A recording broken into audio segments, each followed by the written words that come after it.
BJP से जुड़ी एक बड़ी खबर है। बाबूलाल मरांडी बीजेपी विधायक दल के नेता चुन लिए गए हैं।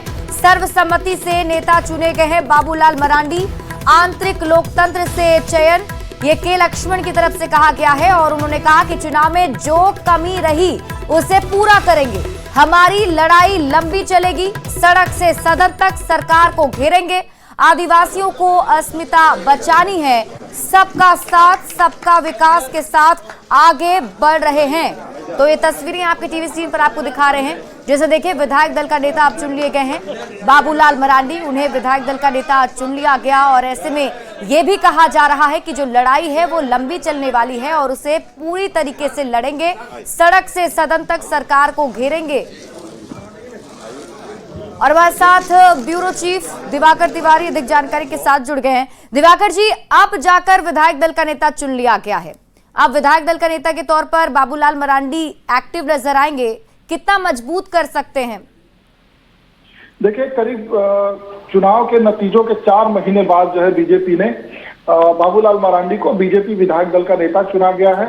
बीजेपी ने चुना है और अब विपक्ष के नेता भी वही होंगे सदन में, चूंकि मुख्य विपक्षी पार्टी बीजेपी के विधायक दल के नेता हैं, तो विपक्ष के नेता के तौर पे उनको जो है लड़ाई लड़नी होगी। बीजेपी की बात को आगे ले जानी होगी। बीजेपी के नेतृत्व को जो है आश्वस्त करना होगा, क्योंकि अब लंबा संघर्ष है। जिस तरीके से पर्यवेक्षक जो के लक्ष्मण और भूपेंद्र यादव मौजूद थे और सर्वसम्मति से विधायक दल का नेता चुना गया, उसके बाद जो राष्ट्रीय नेतृत्व से भेजे गए पर्यवेक्षक है, उन्होंने कहा कि हमारी लड़ाई लंबी है।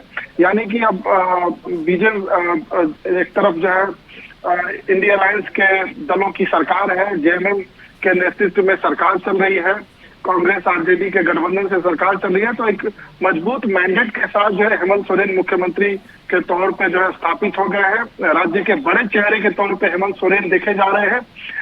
अब उनके मुकाबले बीजेपी काफी मंथन की। बीजेपी ने नए चेहरों पर भी एक बारगी विचार करने की बात सामने आ रही थी बीजेपी की तरफ से, लेकिन बीजेपी में एक बार फिर जो है बाबूलाल मरांडी, उनके पास जो है बाबूलाल मरांडी, अर्जुन मुंडा, रघुवर दास, ये 3 बड़े चेहरे थे।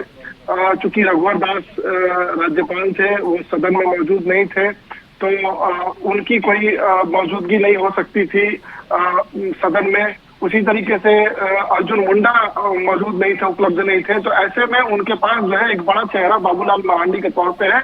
और चूंकि आदिवासी चेहरे को लेकर जो है बात हो रही थी विधानसभा चुनाव में, और बीजेपी लगातार जो है आदिवासियों के कल्याण की बात कर रही थी, बड़ी योजनाओं की बात कर रही थी और हेमंत सोरेन को काउंटर कर रही थी। तो उसी रणनीति के तहत बीजेपी ने बाबूलाल मरांडी को ही जिम्मेदारी सौंप दिया है कि अब जो सदन में लड़ाई होगी सरकार के खिलाफ, अब देखना होगा कि एक विपक्ष के नेता के तौर पर किस तरीके से बाबूलाल मरांडी सदन में अपनी आवाज बुलंद करते हैं। शुक्रिया इस अपडेट के लिए।